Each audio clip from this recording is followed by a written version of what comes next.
Sorry mister Naik, আমাকে Bible শেখানো লাগবে না। আমরা আপনার ভুল ব্যাখ্যাগুলো শুনে আমাদের ওয়েবসাইটে সেটার উত্তর দেব। ভালো কথা। যিশুকে বিশ্বাস করা বলতে কি বোঝাচ্ছেন? নবী হিসাবে বিশ্বাস করা? যিশুর এই কথাটা বিশ্বাস করি, আমি সত্য আর জীবনের একমাত্র পথ। এ কথার মানে কি? এর মানে যীশু খ্রিস্ট হলেন ঈশ্বর। ভাই এবারে বাইবেলের উদ্ধৃতি দিলেন। জনে আছে এই কথাটা। আমি আপনাকে রেফারেন্সটা বলছি, রেফারেন্সটা আমি বলছি, সমস্যা নেই। রেফারেন্সটা কি? জনের 14 নম্বর অধ্যায়। আপনিই বললেন। অনুচ্ছেদ? আমাকে বাইবেল দেখে বলতে হবে।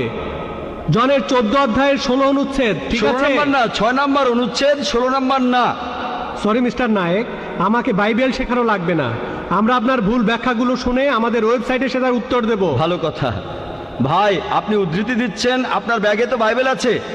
গোটা বাইবেলের মধ্যে পরিষ্কারভাবে বলা এমন একটা কথাও নেই যেখানে যিশু বা ঈসা আলাইহিস সালাম নিজে বলেছেন